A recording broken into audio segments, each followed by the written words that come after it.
With the return of a problem, at the start of the millennia, it was announced that another sickness was added to the list of eliminated diseases in the U.S. Along with polio, rubella, and smallpox, which is now eradicated worldwide, the American public no longer had to worry about measles. That was until about 10 years ago.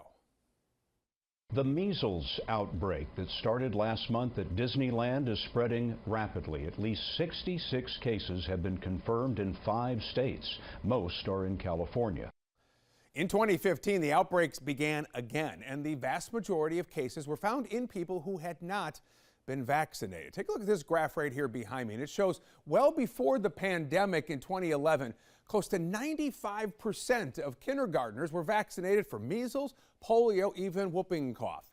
That's an important number because it's what's needed to achieve herd immunity.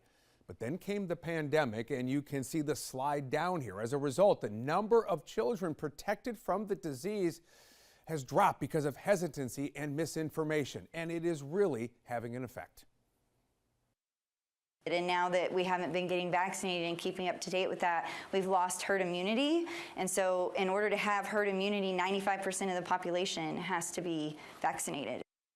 Most recent data from the CDC shows as of May 1st, there were 935 confirmed measles cases reported in 29 states. Now, so far, you'll see on that map there, the Carolinas not on the list. This year, 3 people have died, and 96% of those infected were either unvaccinated or their vaccination status was not known. And now America's outbreak is spreading to other countries like Canada and Mexico. In our area over the past 2 weeks, the North Carolina State Laboratory tested 1 specimen for measles, which thankfully came back negative, but it does have doctors and hospitals on high alert.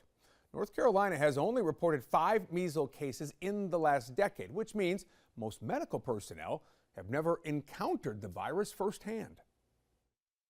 Frontline clinicians, nurses, people working in emergency rooms, ambulances, all the way up to administrators. You know, it's not all spots. So some people come in before they get the spots and they have a sore throat or they have a high fever or they feel bad. As soon as we can, we get them into a room where the air is being filtered and pulled into the room rather than going out.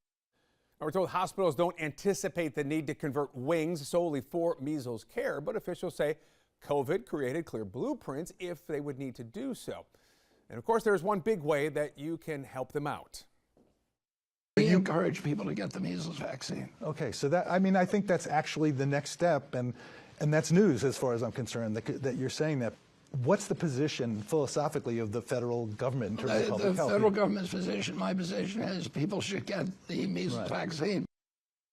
Last month, their Health Secretary, Robert F. Kennedy Jr., who's made several false and misleading claims about the vaccine in the past, expressed explicit support for the measles vaccine, saying the most effective way to prevent the spread is the MMR vaccine.